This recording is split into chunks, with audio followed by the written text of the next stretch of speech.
Thanks for joining me again. This is what we are building today.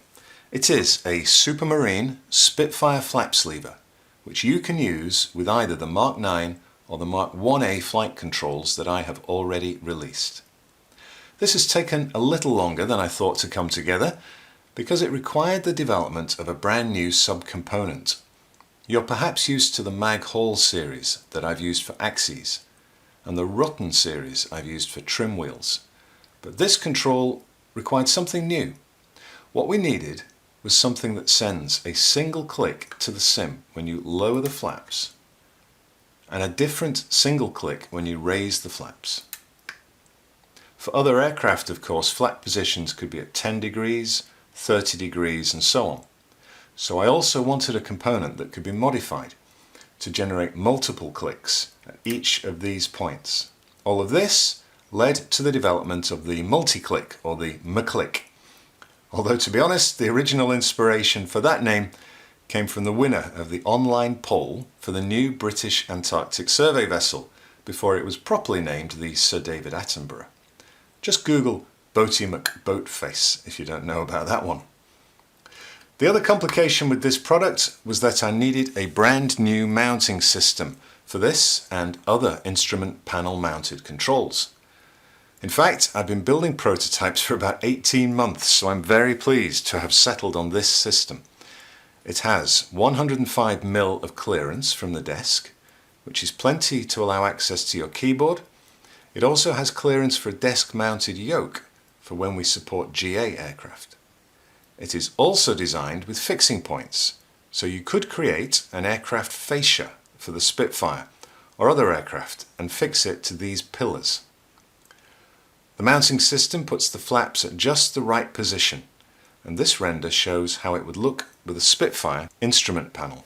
If you want to get an idea of how far we could go with this fascia concept, you might want to look at the development work I did on a Robin DR400 about a year ago.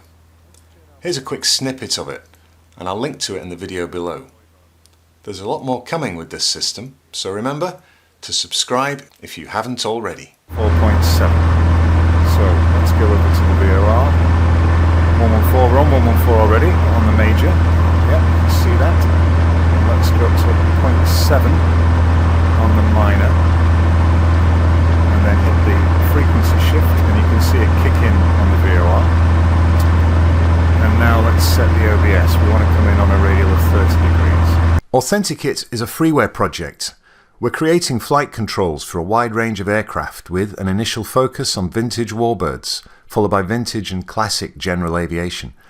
We're harnessing the power of 3D printing in conjunction with high quality but low cost components like Hall sensors and sealed bearings.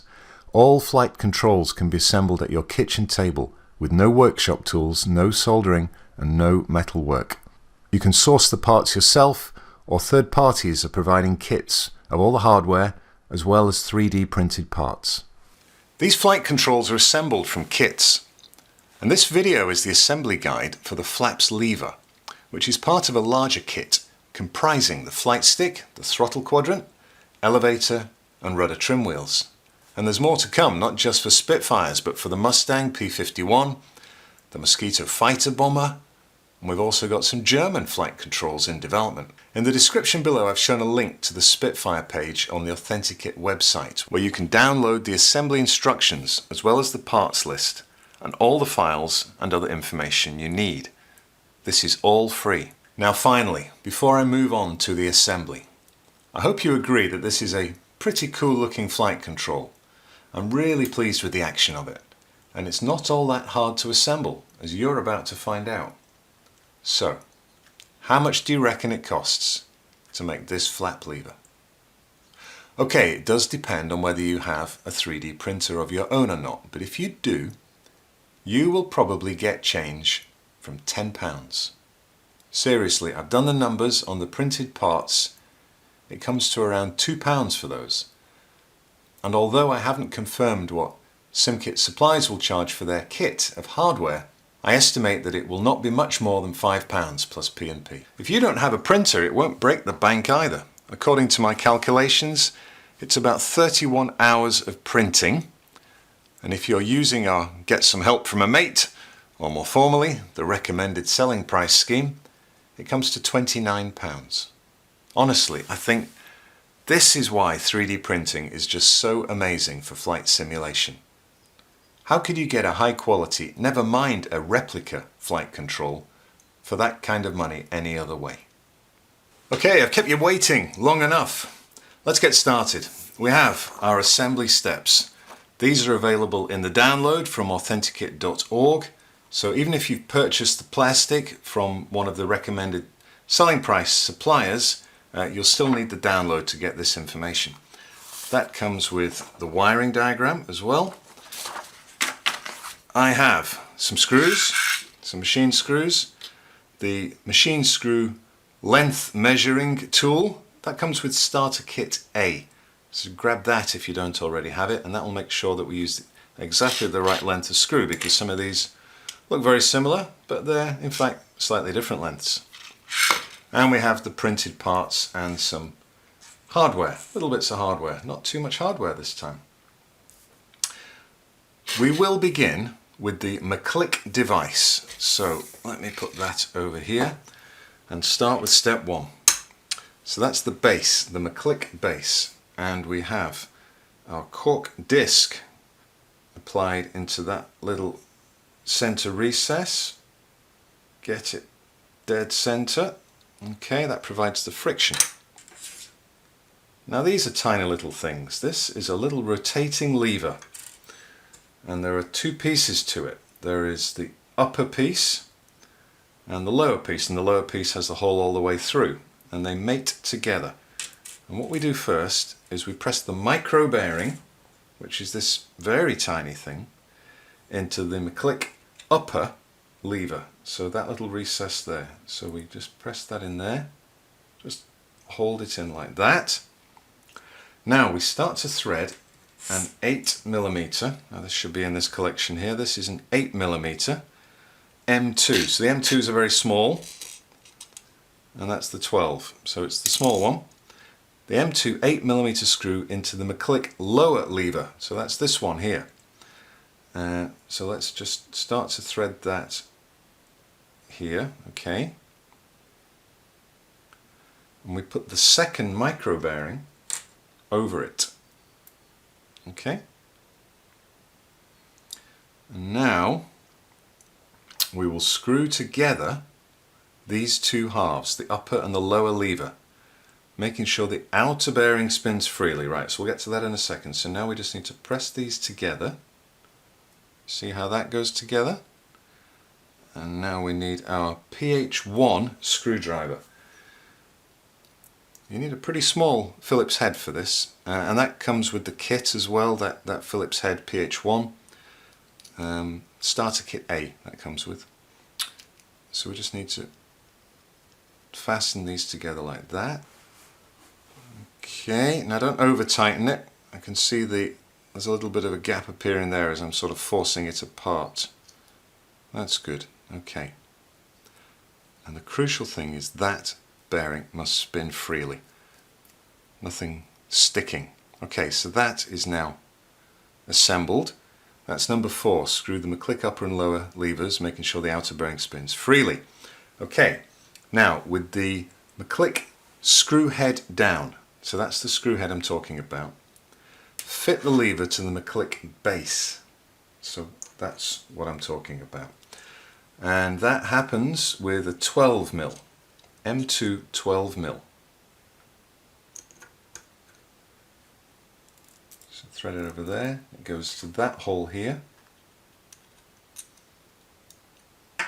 Start it with your fingers and then fit it. Now it should get a little tight to the end,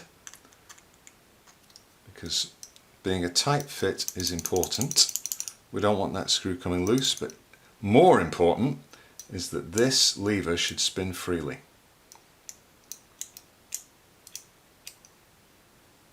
In fact, I'll make it even looser than that. I'd rather that just dropped by itself. I'm going to take a fraction off. There we go. That's good. So now we have number 5. It flips back and forth freely. put the two micro switches in place. That's these. They go here and here. Okay, so now can you see what's happening? That lever will press those switches. Okay, number 7, prepare your wires. We have 2 black, 1 yellow, 1 green, and I've stripped a little insulation off the end, just with your fingernail, that's all it takes. Okay, now let's pop a ferrule over the yellow.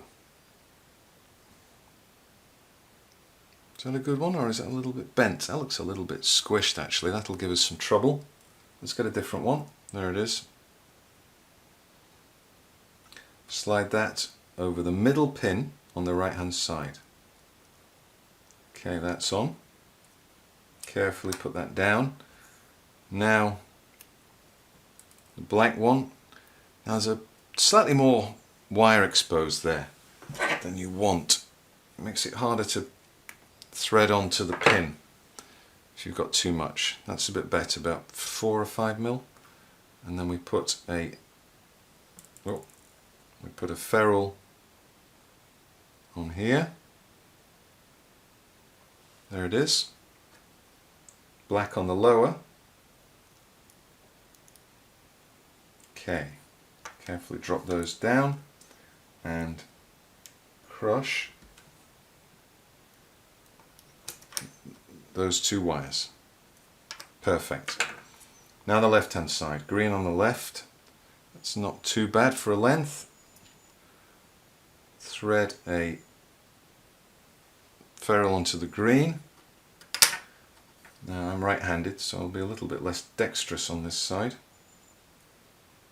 Okay, that's gone on. It's gone on okay. And yeah, there's a little bit too much exposed wire again. Makes it tricky if you have too much. That's more like it. Thread that on. And then thread this on here. That's good, very good. And then get a good crush on those 2. That's got it. Okay, that's number 8 done. Let's move on to number 9. Fit the McClick lever cap, which is this, over the base of it with 2 12mm M2 screws. That are these. One of those and another one. And that requires our PH1 again. These are tiny little screw heads. Screw those tight and they will also grip the wires, which gives us a little extra protection that those side wires are going to be in place. So good tight nip up. Now another key check. Check the lever, number 10 moves freely and always returns to the center. Good. That feels pretty good. In fact, just in case that wasn't moving freely, that's why I left a hole in the lid there, so you could just do the tiniest releasing or tightening if you feel like it's too floppy, just to make sure that moves freely. If that was to catch at any point, you could jam this whole system and something could break. But that feels good. So that's number 10 done. Now we take a little break here from assembling the McClick unit because there's more to it. But that doesn't go on just yet, because now we need to start fitting the McClick into the flap lever itself. So number 11, push the McClick through the flap lever base. And it goes this way because what we're doing is that screw hole, that sort of fixing hole, is lining up with this fixing hole. So it goes through here like that. Okay? And then we hold that down with an M4 6mm screw. Do not use anything longer. So we can test that. Is that a 6mm? Yes. If we did put something longer, we would damage the McClick. Done. That's 11. Number 12. fit the flap lever peg to the larger bearing. Now it's not a very large bearing, but it is the larger bearing, and that's the peg, so that slides on there. Okay, number 13. Fit the peg bearing into the McClick bearing cover. That's this. Okay, so that should now rotate freely inside the cover. Okay, number 14. Fit the cover to the McClick base. So that's this going on here. And that goes on there with 4 M4 14 mils. Those are the long ones. They're kind of easy to spot. Now, you can get away with these being pretty tight. Just before you do though, make sure that you have the D shape, the flat shape, kind of sideways on here. You'll see why in a second. And get a good nip on those. You can always adjust this later. Now we fit the rests. These are the rests. They go from underneath and they hold the back of the McClick unit for more stability. And they do something else as well, which you'll see in a second. And we need to put a screw through the middle there. That's a 10 mil. Let's just check we've got the right one. Is that the 10? Yes. So we put the 10 mil here.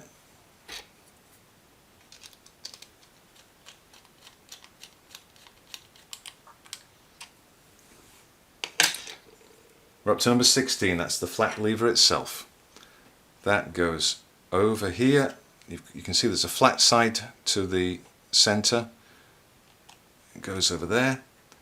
And you can see now that these rests are the rests to stop the flap lever going too far. And you can, at this point, just decide if you think it's a little bit loose. I think that could use more friction. So I'm going to tighten these up here. It's not so easy to tighten these now. You might take the rests out. I'm not going to bother just for this demonstration. Yeah, that feels better. Okay, once you're happy with that, we need to fit the flap lever with an M4, another 10 mil. That looks like a 10. Good. Test the friction and adjust. Right, well I did that earlier. I'm happy with that. Now fit the left post with another couple of 10 mils. So there's the left post. And that goes here with 2 more 10 mils.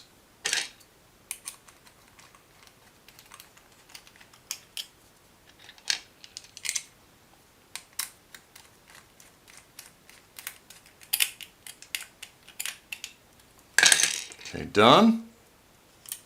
There we go. That feels good.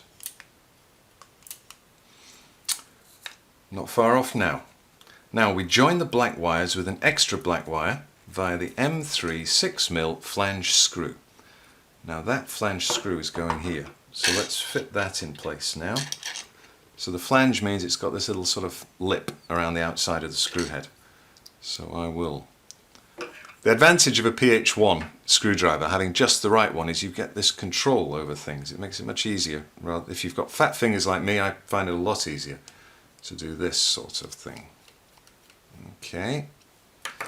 Now we are joining an extra black wire. So what we do is I've stripped off a good amount of wire already from these two, and now I make a third and I just twist them together.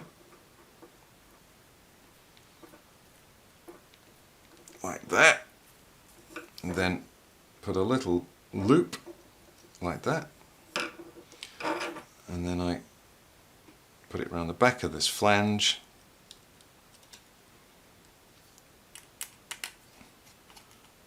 and tighten it up. Done. So now we just have the 3 wires, which is what we want.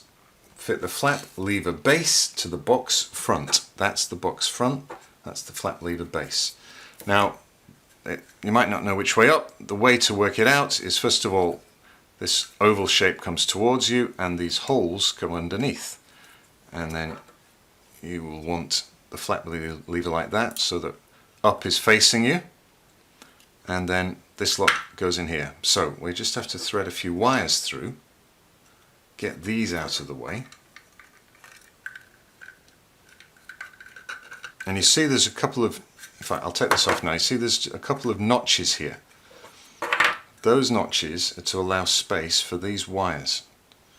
So I'll put it back on again.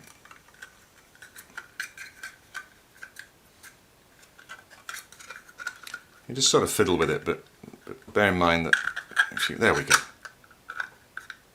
Goes in very nicely when you do it right. Now we can put the flap lever base to the box with these slightly different round-headed screws. These are M4 again, 8mm round-headed.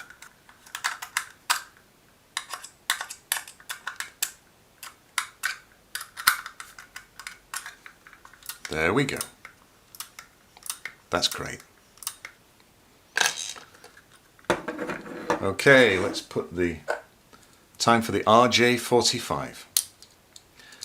The wiring order of this is black, yellow, green with gaps in between. So we'll start with the black and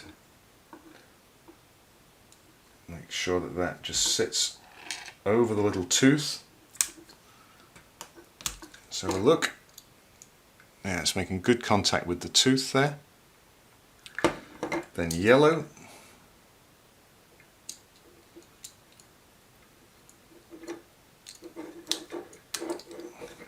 Okay, and then green, with a gap between each one.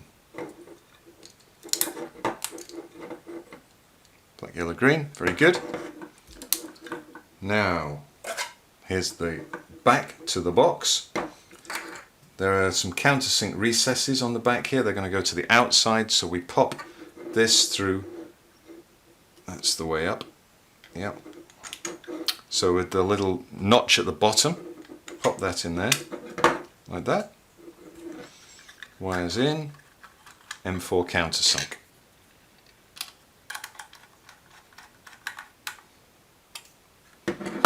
Okay. That's fully functional.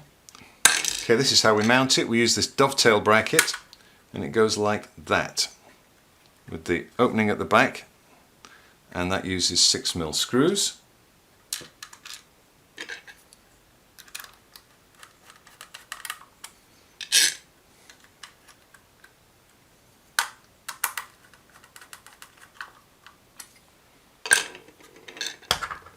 It then fits onto this slide pillar system, which gives you a little bit of room for adjustment if you want to get things just perfectly right.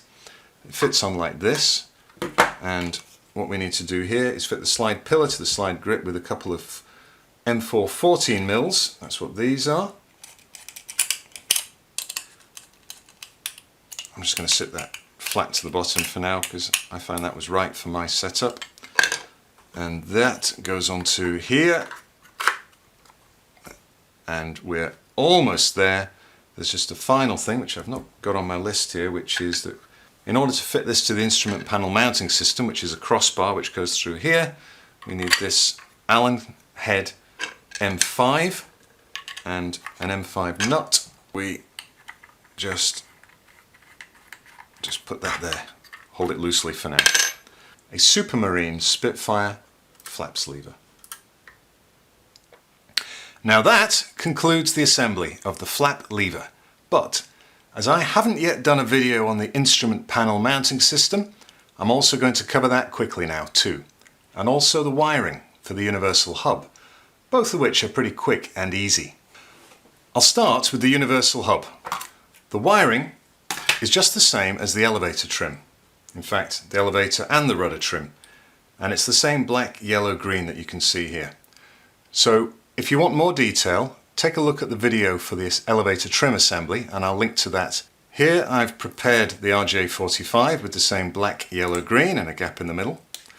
So that's going to be my flaps connector. And the only difference here is where I connect the yellow and the green. So now they're going to be at pins 5 and 6. Below the elevator trim and then the rudder trim pins. So I'll just do that right now. Oh, and the black connects into the common black over there.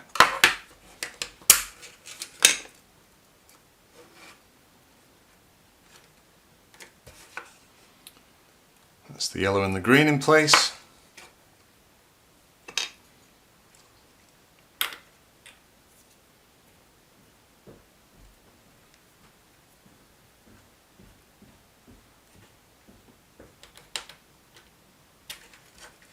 And that's the common black. That's it. Unlike the encoders, there's no other configuration needed. Now the mounting system. 2 printed parts, that's all you need. You fit an M5 bolt through here and drop an M5 nut through here, and that's how you will tighten up on the crossbar. Same on the other side. So you've seen this before, another one of these. So they go on like that, and we'll just nip them up.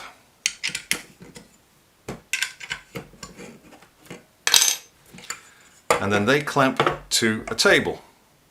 So there's our example table, and they do that with these C-clamps. So I'll just show you how that works now.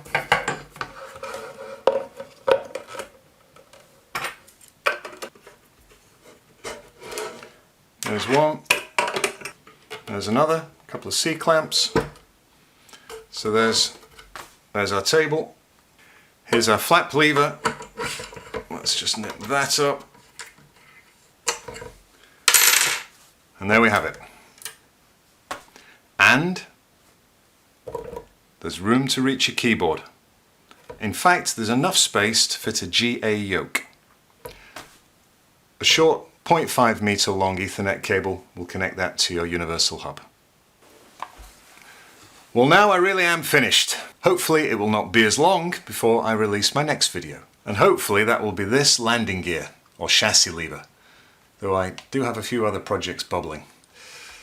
It's quite well progressed. It uses a version of the same M-click, so it's a very useful little component there. I just need to get this indicator working so that as I raise or lower the lever, we show the right indication as to the position of the hydraulics. So remember to subscribe if you want to find out about that, and I will be right back just as soon as I can. Take care, folks.